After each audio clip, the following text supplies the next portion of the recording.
Shimishak Studiarikita. Welcome to Martoma Effect, a Sira podcast that explores different topics about the Catholic faith and the Sira Malabar Church. I'm your host, Akash, and with me today I have Simon Carrington on a new episode for our Word on the Street series. So Simon, welcome to the show. I'm good. How you doing? Thank you. Thanks for having me. It's great to have you here. We've had you on for a lot of retreats. It's the first time we've put you behind the camera. So before we actually get started on our content, why don't you just quickly tell us a bit about yourself? Okay, a bit about me. So most important part about me is I am a man of faith, of course, which is probably good to start with on this podcast. So love my faith, and I'm a husband. I'm a father to 4 kids. I had a 5-year-old, 3-year-old, 2-year-old, and one due in 3 months' time. And yeah, I've been blessed to be called to do this kind of ministry work in the faith. So I've full time. So it's not just a part-time ministry. For me, we go around to parishes, schools, youth camps like yours, speaking about God's plan for sex. Dating, marriage, all that fun stuff. So that's me, mate. I do enjoy the gym. I train harder than I diet, which is why I don't look as good as I should. But anyway, that's also a bit of a hobby of mine too. It's great to hear. And so the full-time ministry, that's Fire Up Ministries, and that's solely about chastity. Yeah. So when I first started, it was kind of like, I just speak about whatever people wanted about the Catholic faith. Started to really hone in though on just this one. It's just like that umbrella topic of our sexuality. It's massive. It's one topic that you can really just explore forever. And it's certainly it's the topic of the faith that I get most fired up about when I'm talking. So yeah, in the last kind of 5 or 6 years, that's all I really say I speak about now. So yeah, love it, mate. Love it. Love that topic. Great to hear. So then what kind of brought you down this path? You said you're a man of faith. What is there, personally for me, I'm a Sierra Malabar Catholic, and so, the founder of our church, St. Thomas, his big moment is, the My Lord, My God moment that he said to Christ. And so the words for that in Syriac is Marwala. So for me and a lot of people close to me, we call it a Marwala moment, or, the more common term is a Christ encounter. What's that encounter or that experience that you had that's really just brought you close to the church and decided you want to give your life to Christ? Look, I think that there's probably a lot I could share, and I think my life has been like God's been I've been being like reconverted over and over and over again. I feel like I just had a big moment like 2 weeks ago, literally. Like I'm like, okay, like that new level of conversion. But a really big one for me was probably when I was like 15 or 16. So I was 15. It was in year 10. It was when World Youth Day was in Sydney. And I was blessed to hear a few talks about talks on chastity and on dating and relationships, and I was struggling a lot with my sexuality at that time. So I had just kind of discovered, I'd started my struggle with masturbation and with pornography, and I was very, very confused. I was like, all right, there's heaps of desires going on here. I'm not sure what to do with them. It looks like the Catholic Church just wants me to say no to everything I'm experiencing.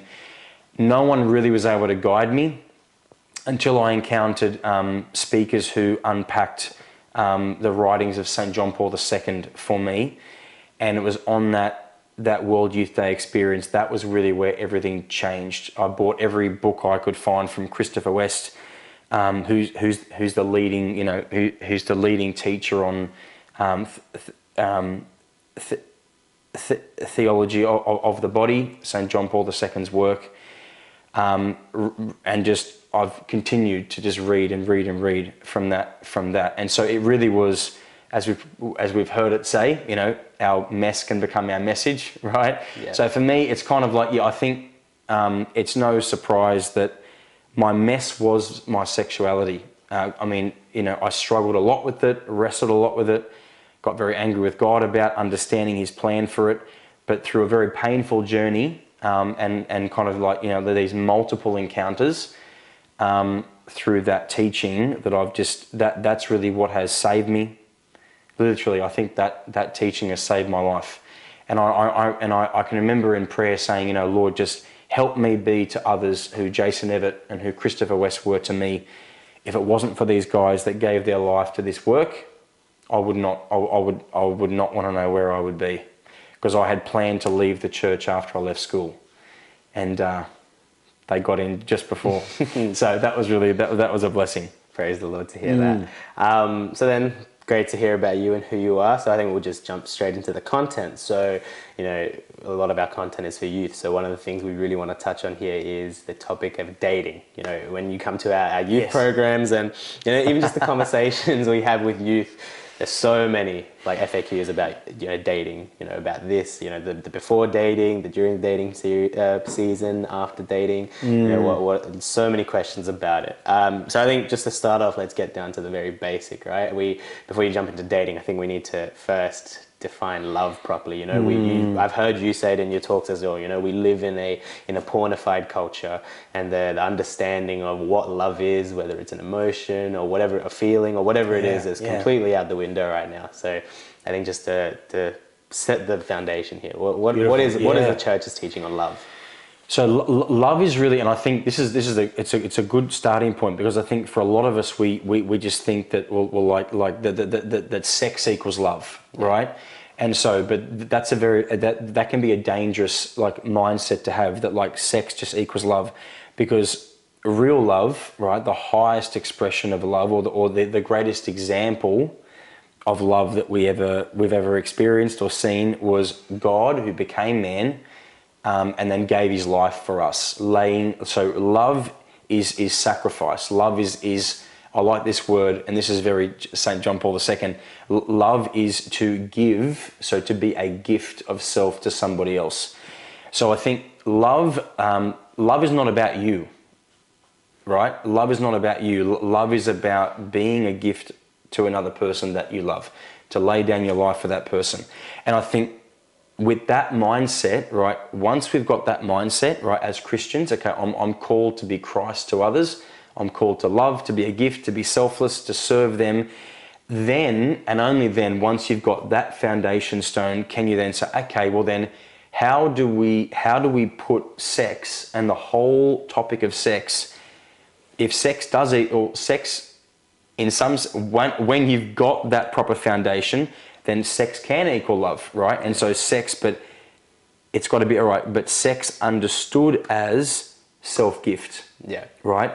Everything around the topic of relationships, with dating, with sexuality, right? All expressions of our sexuality must be understood on that foundation.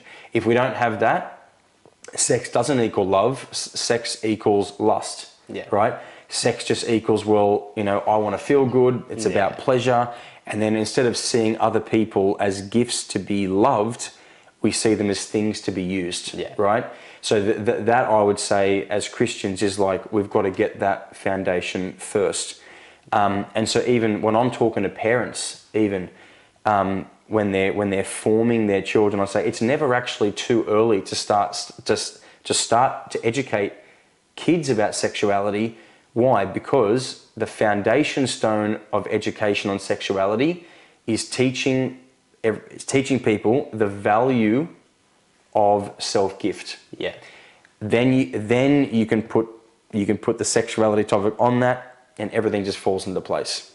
Especially with dating too. That's good to hear. We're always told about, love is we have that mentality. Love is about take, and what can I get out of this person? I think you put it beautifully. The opposite of a love, which is self-gift, is to use another person, and that's where lust comes in too. So really good starting point for love, and I think something we definitely need to think about more. So I think that takes us well into the next question then. So what then is the purpose of dating? What's the need for that dating period? Awesome. So I've just written a book on dating. Okay, it's a big one. It's taken me 3 years to write it. I'm editing the book right now, and so many there's a whole chapter that I've dedicated to answering this question, what is the purpose of dating, right? For Christians. And I think the most common answer that we will get is it's the purpose of dating is just to get to know someone. And so in our culture, what we've done is we have devalued dating to really being or to serving the purpose that friendship is meant to be serving. So really in friendship, that's when you get to know someone, right?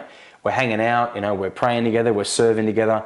That's where like you guys are forming great friendships. We don't need to take every person on a one-on-one date to get to know them, right? You get to know people in friendships. The purpose of dating is actually to discern a spouse, right? The purpose of dating is to discern marriage with this person. And so I think, again, and I know this is like, it's impossible to kind of weave everything in here, but this is why it's like in my book, like the first 4 chapters of the book are all talking about friendship, right?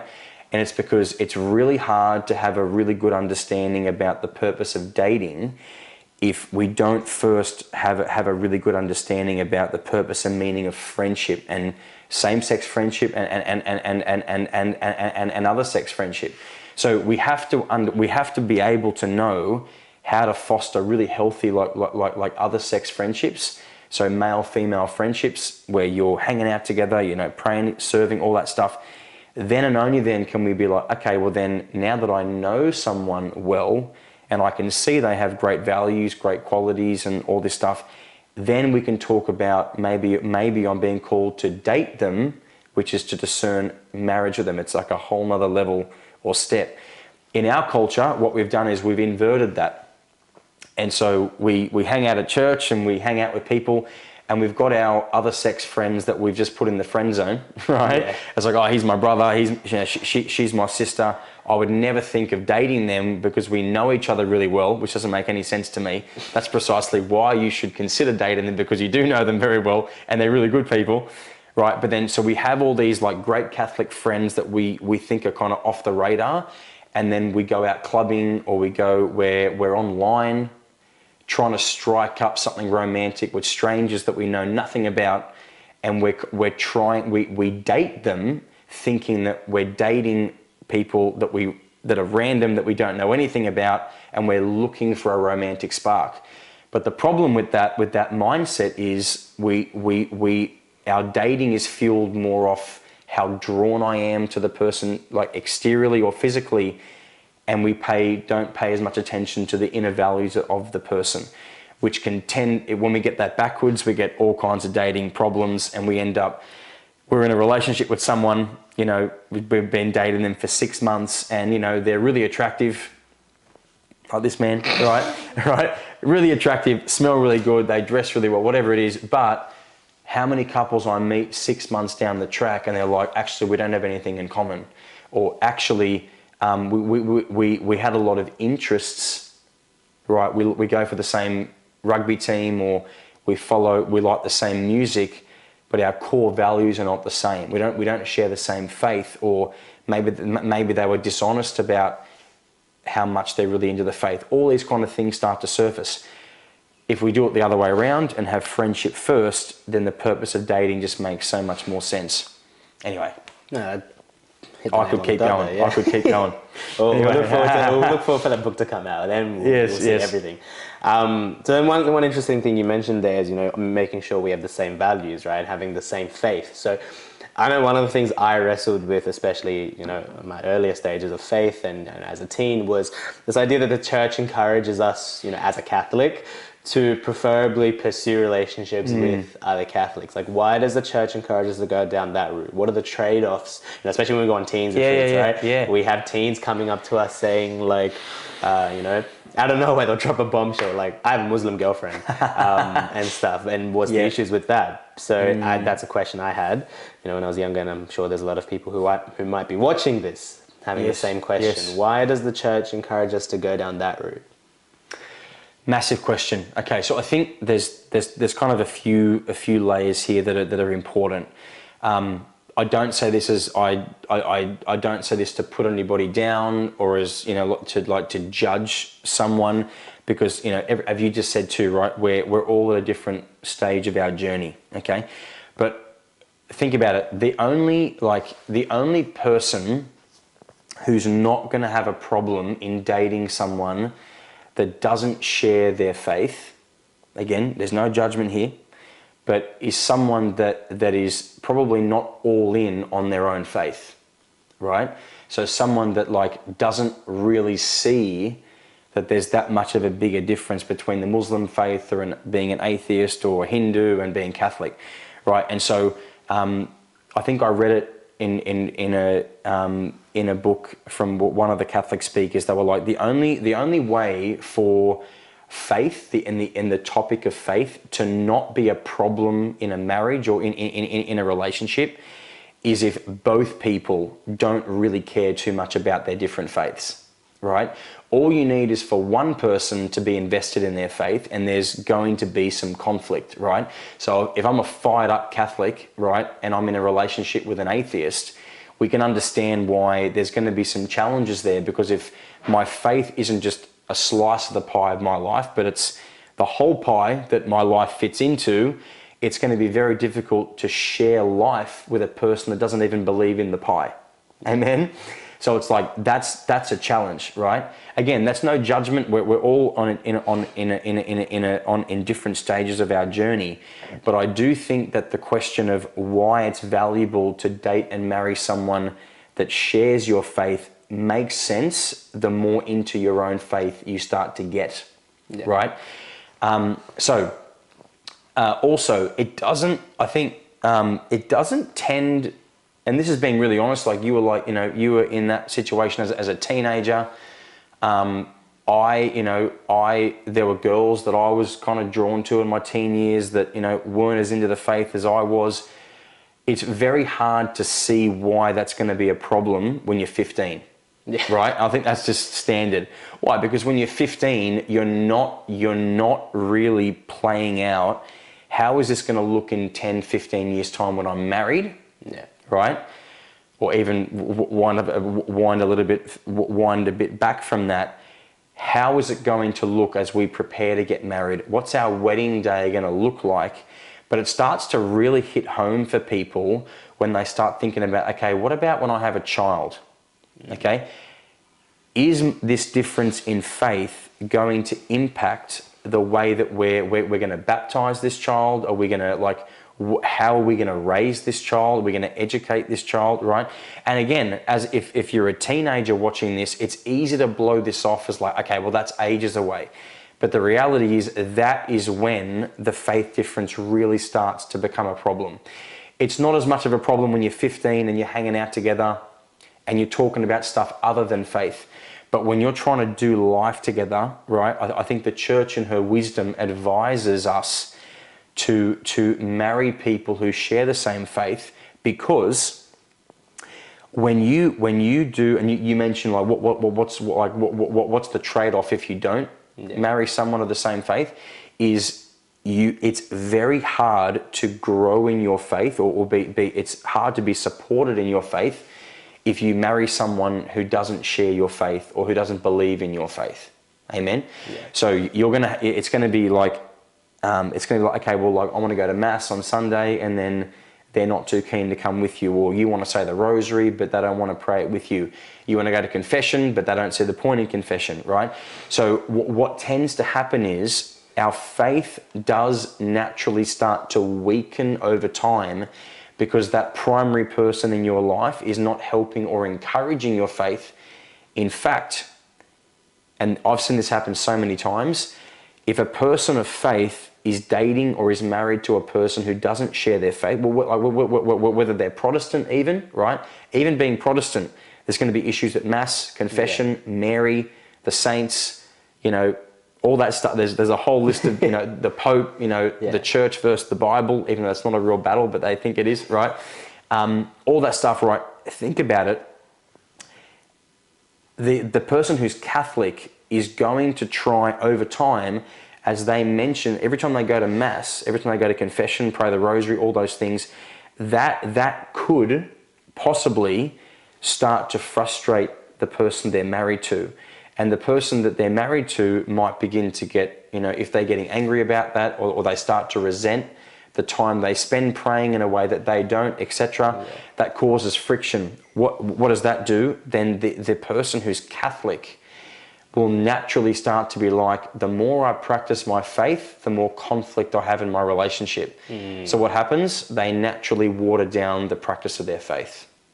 So this is what will happen. If you're a Catholic and you are dating a non-Catholic or even a non-Catholic Christian, right, certain practices of your faith, right, you will either weaken in your own practice of the faith, or, and this is always a great thing, right, they will begin to meet you where you're at.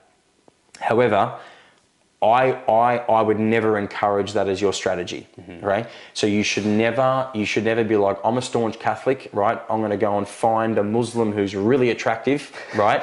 Or an atheist that's like really attractive, and I'm going to turn her or him into an evangelization project. It doesn't take long for the person to realize, I've become a project of evangelization, and this person is not really in love with me. They're in love with the person they think I could be if I let them fix me. Yeah. Bad plan. Okay. I would never encourage that. Okay. I could go on and on about this truthfully, but I think just one final thing that I think I would say, sorry, two quick things I think I'd like to say would be, firstly, when I speak about dating, so that question, it often stems from pain, right?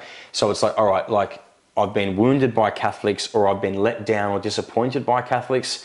There's other people of faith that, and this is the thing, their faith is like, may not be that important to them, but they're just respectful, kind people, and then they start looking there, right? So again, I can understand the origin of where that question might be stemming from, which all I would say to that is, Catholics, wake up. And there should be, right? If a girl was to date anybody else, right? If she was to date you, brother, there should be her experience of dating you versus a person of any other faith should be so different, because she should be like, this guy, like, he's sacrificial, he's virtuous, he's holy, he's prayerful. That's a beautiful experience. So as Catholics, we have an obligation to date differently, to date, like I'm not going to say date like Jesus, because he didn't date, right? But date with the mind of Christ, which is like, we lay our life down for each other, right? We're not there to use, we're there to give. That radical self-gift you're talking about, yeah. Yeah, like if we're not dating in the shape of a crucifix, basically, right, then we're doing that wrong. And so I think that is an important point, is that I just say that point to encourage Catholics to step up and date as a Catholic or a Christian should. Yeah. Lastly, as a person married to a person who's fired up about her Catholic faith, there is just nothing like being married to someone who not only loves the same faith as you, but encourages and supports you when you're struggling. So being able to go to Mass with my wife, pray the Rosary, sing praise and worship, intercede for each other, fast together for the same purpose, do novenas together, go to retreats together, all that stuff. It's like, do ministry together. There is just nothing like it. And I cannot imagine what my marriage would be like if I could not share Jesus with Madeline. So I would say, don't let a bad experience turn you off wanting that, because if you're deep down, I think you all want that. If you're serious about your faith, you want to marry someone that's serious about their faith. So don't lose hope that there is someone out there. How many people do you want to marry? Just one. You're only got to find one. Just find one person who's as fired up about Jesus as you are, and trust that God wants to bless you with that marriage more than you do, because from great Catholic marriages should come great Catholic kids. Yeah. And that's what we've got to do to win the world for God. Yeah, praise God to hear that. So that sets the right standard for, when we're thinking of the person to date. So then from there, once I like this person, what's that starting process of wanting to date look like? One of the questions I get from a lot of the teens I talk to is like, okay, who makes the first move? Or like, is it as simple as like, okay, I like you, you like me, let's get jiggy with it? Or is it like, what's that process start like? Okay. I think that's what we're doing in our culture right now, where it's just a little bit like, there's not much thought that goes into how it all begins. And if I may say so, I've got my head pretty deep in this cultural, the world of dating, and I would say it's not working.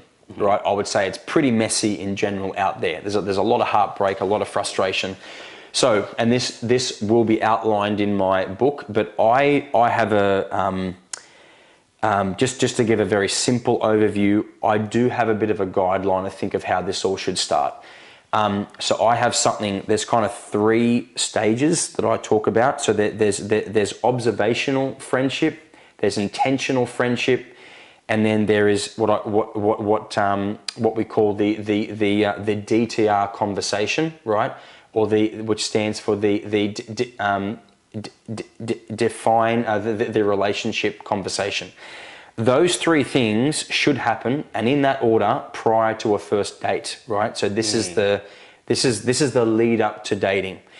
I believe if only it was that easy to just be like, I like you, it's like I think that there is a bit of prep that needs to happen here, right? So what's observational friendship? Okay, the observational friendship phase is primarily to safeguard the men from jumping in too quick. So guys tend to we're very visual, right? We could walk into a Sarah Malabar youth camp, right?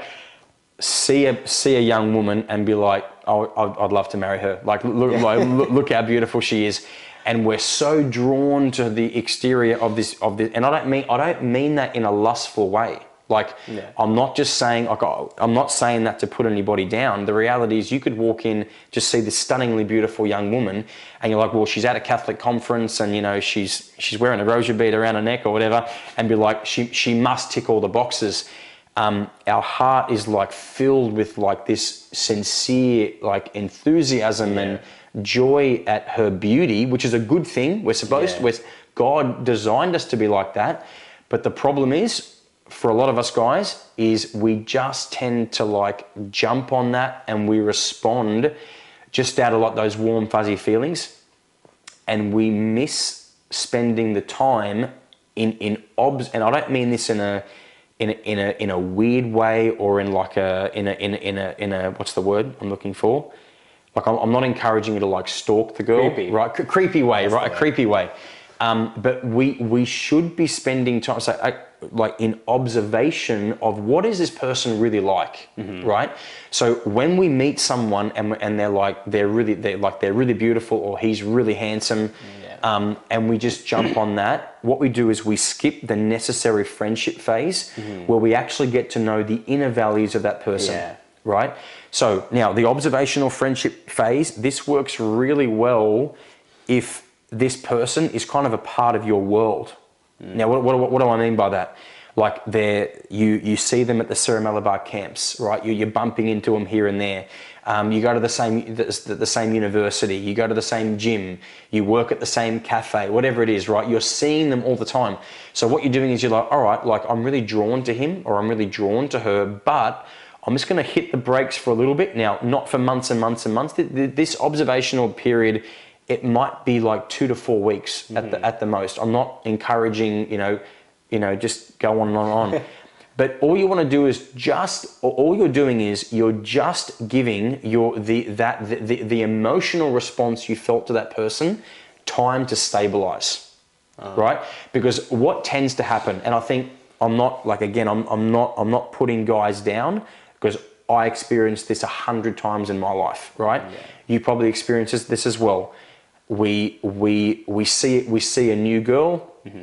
This is when I was single, by the way, right? I'm not still doing this all the time, right? But when we're single, right, we'll meet a girl, really drawn to them, right? There's a powerful experience of being attracted to her, and you talk for a little bit, they're in your head for 3 or 4 days later. You're kind of thinking about them, and then out of nowhere, right, through no fault of the girl, she did nothing wrong. I want to stress that the girl did nothing wrong. She did nothing sinful to turn you off her, but quite simply, you just move on and kind of forget about it, right? That's natural, right? Girls might hear that and be like, I knew you guys were mean, right? No. But it's like, no, that's just the way we're wired. We respond very powerfully at the beginning, but the emotional high doesn't always last. That's no fault of the girl, but it's also no fault of the guy. Sometimes we'll experience a high, like being drawn to them emotionally very powerfully.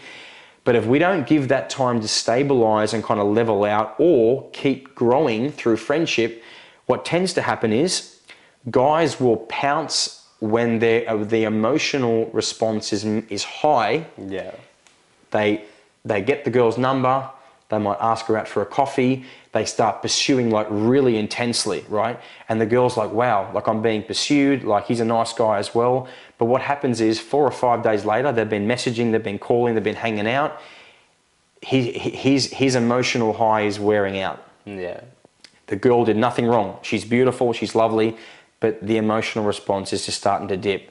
And so what happens is he starts to message a bit less, starts to call a little bit less. The girl's like, what did I do wrong?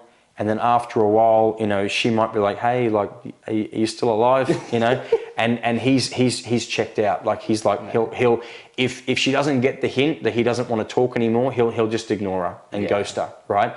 Now, I hear that happen, and I have been hearing that happening for the last 10 years. Now, it's not just guys that ghost girls, girls ghost guys as well, right? Amen. Girls will, amen, yeah, right? So like girls will also seem like they come on really strong in response to a guy, or maybe they initiate it, and then he's like, you know, chasing after her a little bit and she just drops off as well.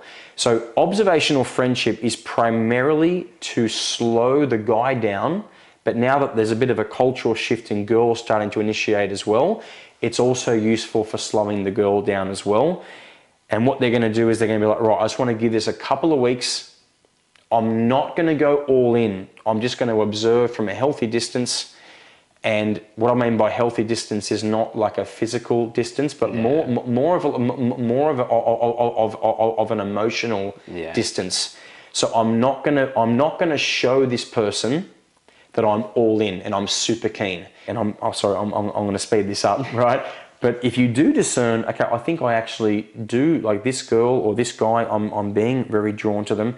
You would then move into what I call intentional friendship. And intentional friendship is when your goal, if the goal of observational friendship was to kind of, to not make it too obvious that you were all in, the goal of intentional friendship is to display interest in them, to see if you're getting any feedback, right? So this is kind of like it's a time to be like, all right, I'm going to start to show interest and see if I'm getting a response, or if they're making it super obvious they want nothing to do with this going further, then that's healthy feedback, right? Yeah. It's not the feedback you want, but it's healthy feedback, right?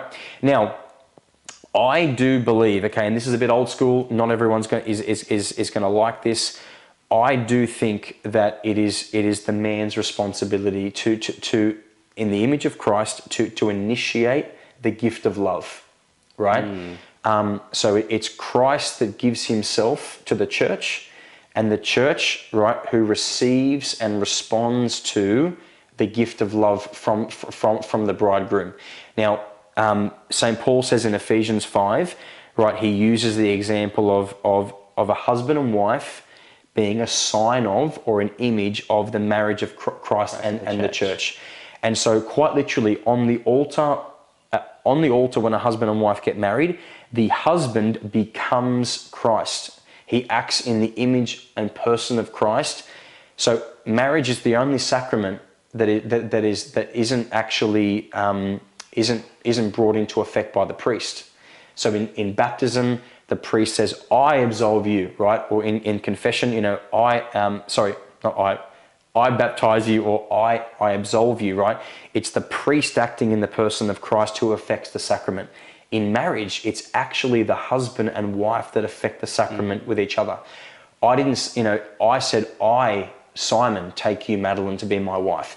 And in that moment, I literally was a sign of Christ. I became Christ in that moment. And Madeline, she embodies the church and is a sign of the church. And what does she do? She receives and nurtures. She's quite literally, she's nurturing the love that we share right now in her womb, right, in the form of a baby.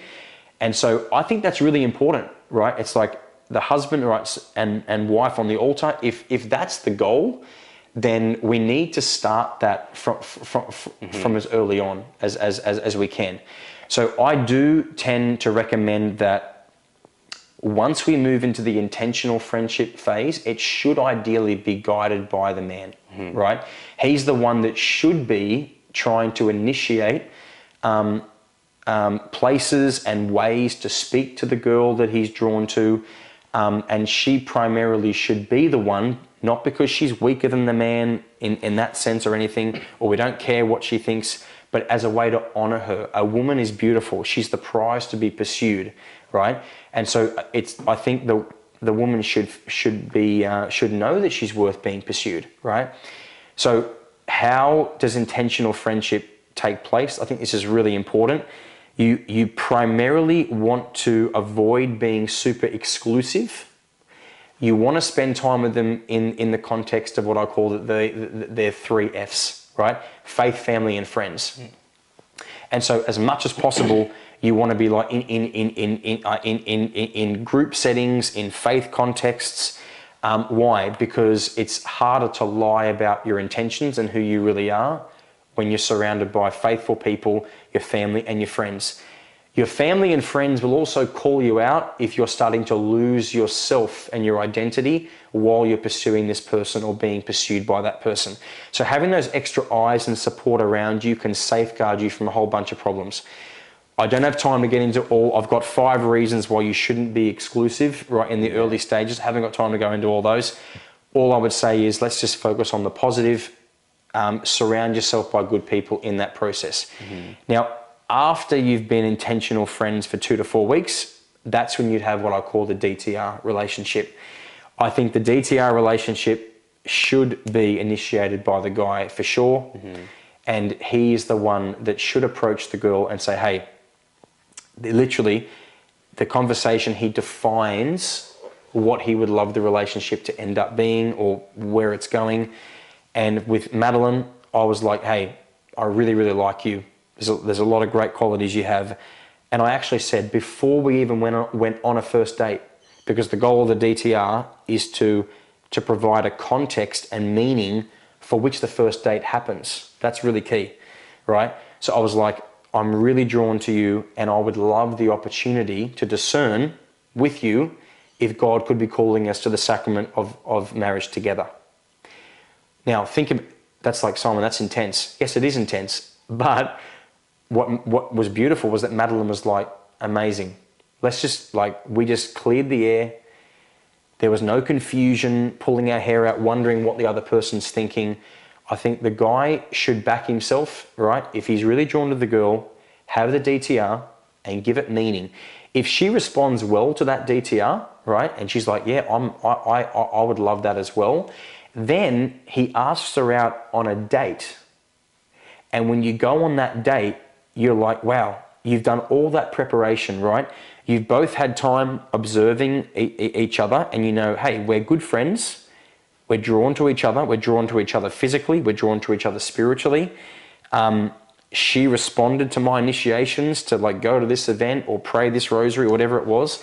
Now we're going on a date and the DTR has provided a framework where we both know we're not here to stuff around. We're not here to just kind of lead each other along. We're here because we both want to discern, is God calling us to marriage?